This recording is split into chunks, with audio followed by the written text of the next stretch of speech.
یہ بات نہیں ہے کہ اگر ایک جماعت اس کام کو کر لے تو باقی امت پر سے یہ ذمہ داری ساقط ہو جاتی ہے، بلکہ ہر شخص کو چاہیے کہ وہ اپنے دین کی حفاظت کے لیے، اپنے دین پر استقامت کے لیے خود اپنی ذات سے بھلائی کا حکم کرے، اس لیے کہ دعوت سب سے پہلے داعی کی اپنی ذات کے لیے ہے۔ بھلائی کا حکم کرو اپنے اندر معروفات کی رغبت پیدا کرنے کے لیے، اور منکرات سے روکو دوسروں کو اپنے اندر منکرات کی نفرت پیدا کرنے کے لیے۔ یہ دونوں کام ہر شخص کی اپنی ذات کے لیے ہیں۔ جس طرح ایک آدمی تجارت کرتا ہے اپنی ذات کے لیے، ہر تاجر کو ذاتی نفع مقصود ہے، ہر زمیندار کو زمینداری سے ذاتی نفع مقصود ہے، ہر ملازم کو اپنی ذات سے، اپنی محنت سے ذاتی نفع مقصود ہے۔ اس لیے امر بالمعروف سے خود اپنے اندر معروفات کی رغبت پیدا کرنا ہے، اور منکر سے روکنے سے اپنے اندر منکرات کی نفرت پیدا کرنا ہے۔ اس لیے کام اپنی ذات کے لیے ہونے کے اعتبار سے ہر فرد امت کی اپنی ذاتی ضرورت ہے، ہر فرد کی اپنی ذاتی ضرورت ہے۔ دعوت ہر فرد کی اپنی ذاتی ضرورت ہے۔ ایسا نہیں ہے کہ اگر ایک جماعت اس کام کو کر لے تو باقی لوگوں کی طرف سے یہ ذمہ داری ادا ہو جاتی ہے، کیونکہ اگر آپ غور فرمائیں حدیث پر کہ ساری کی ساری امت ایک کشتی کی سوار ہے، اگر اس کشتی میں تمام عباد، زہاد، نیک لوگ، اللہ تعالی کی عبادت کرنے والے، اور ایک لمحے کے لیے بھی اللہ سے غافل نہ ہونے والے، ایسے نیک لوگوں سے کشتی بھری ہوئی ہو، اور ایک آدمی صرف اس کشتی میں سوراخ کرے، اور یہ سارے عبادت کرنے والے، یہ سب ذکر و تلاوت کرنے والے، یہ سب اللہ کی یاد سے ایک لمحے کے لیے بھی غافل نہ ہونے والے، یہ اس سوراخ کرنے والے کو نہ روکیں تو ان سب کے ڈوبنے کے لیے کافی ہے۔ یہ نہ کہا جائے گا کہ بدکار ڈوب جائیں گے، نیکوکار بچ جائیں گے۔ آپ نے یہ نہیں فرمایا، آپ نے فرمایا کہ سب کے سب ڈوبیں گے۔ غور کرنے کی بات یہ ہے کہ اگر عبادت کرنے والے 10 آدمی ہوں اور کشتی میں سوراخ کرنے والے 100 آدمی ہوں تو کیا آیا 10 آدمی ان 100 آدمیوں کو سوراخ کرنے سے روکنے کے لیے کافی ہو جائیں گے؟ ہر شخص کی ذمہ داری ہے، ہر شخص کی ذمہ داری ہے کہ وہ اس بات کا فکر کرے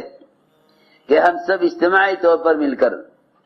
اس سوراخ کرنے والے کو اجتماعی طور پر مل کر روکیں۔ فرض کفایہ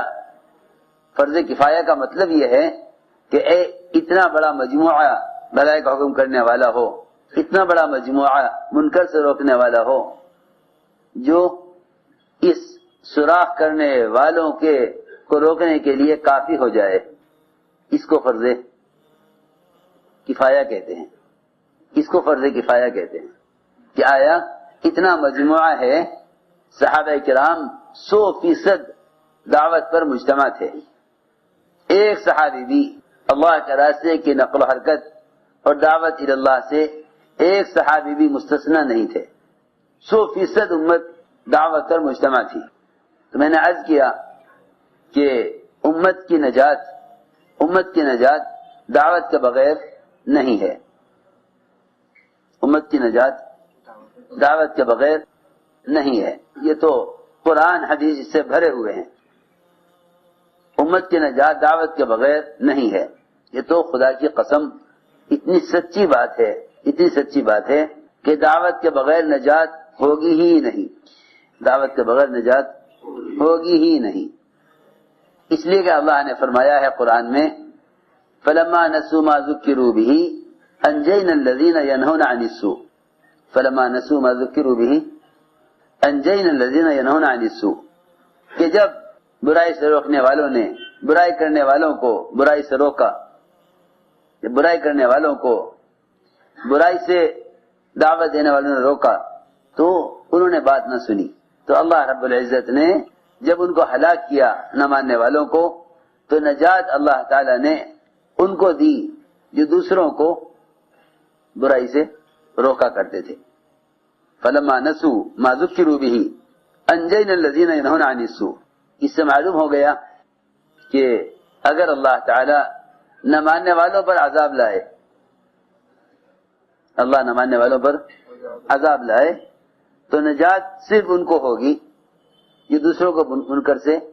روکا کرتے تھے۔ اس سے معلوم ہوتا ہے کہ نہی منکر کیے بغیر اتمام حجت نہ ہوگا،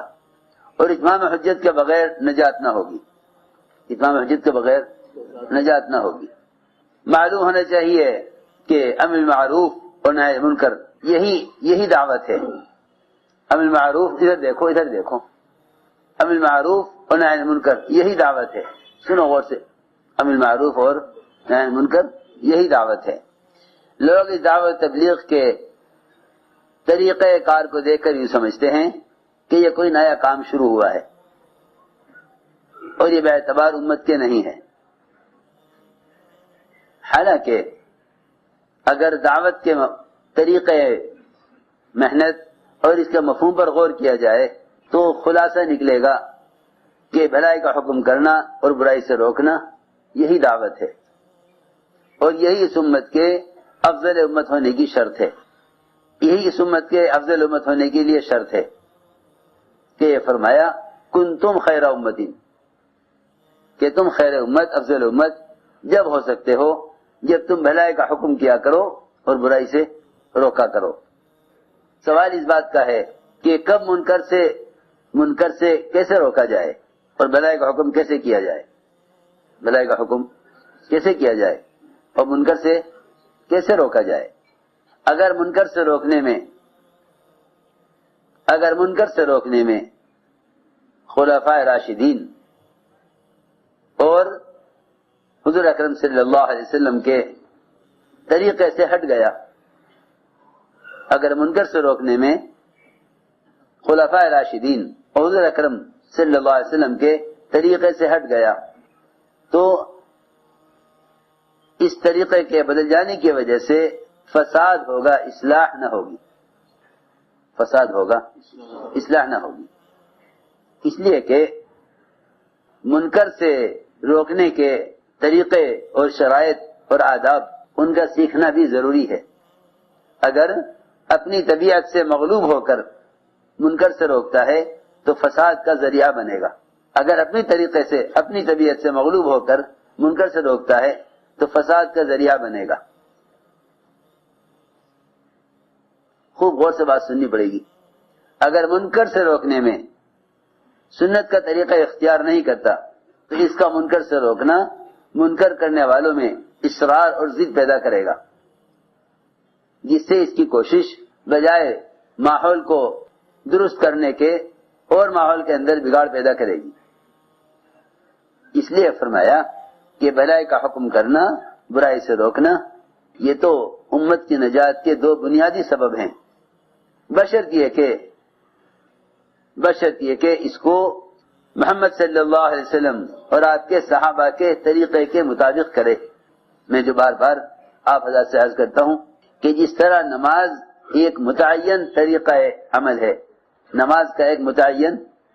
طریقہ عمل ہے، اگر نماز سنت کے طریقے سے ذرا بھی ہٹ گئی، اگر نماز سنت کے طریقے سے ذرا بھی ہٹ گئی تو نماز کے فوائد اور نماز کی تاثیر ظاہر نہیں ہوگی، نماز کے فوائد، اس کی تاثیر ظاہر نہیں ہوگی۔ اگر نماز سنت کے طریقے سے ذرا بھی ہٹ گئی تو اس کے نماز کی تاثیر اور اس کے فائدے ظاہر نہیں ہوں گے، نہ منکرات سے بچنے میں ظاہر ہوں گے، نہ معروفات کو کرنے کے اعتبار سے ظاہر ہوں گے، نہ اللہ تعالی کے قرب کے اعتبار سے ظاہر ہوں گے، اور نہ اللہ تعالی سے اپنے مسائل کو حل کرانے کے اعتبار سے ظاہر ہوں گے۔ کسی بھی اعتبار سے نماز کے اثرات ظاہر نہ ہوں گے، کیونکہ نماز سنت کے طریقے سے ہٹی ہوئی ہے۔ جس طرح عبادات سنت طریقے سے ہٹ جانے کی وجہ سے ان کے اثرات ختم ہو جاتے ہیں، اسی طرح دعوت کے سنت طریقے سے ہٹ جانے پر اس کے فوائد، اس کے اثرات ختم ہو جاتے ہیں۔ جس طرح نماز کے بگڑنا دین کے تمام شعبوں کو بگاڑ دیتا ہے، اس طرح دعوت کے اسلوب اور اس کے طریقے کا بگڑ جانا دین کے تمام شعبوں میں فساد اور بگاڑ پیدا کرتا ہے۔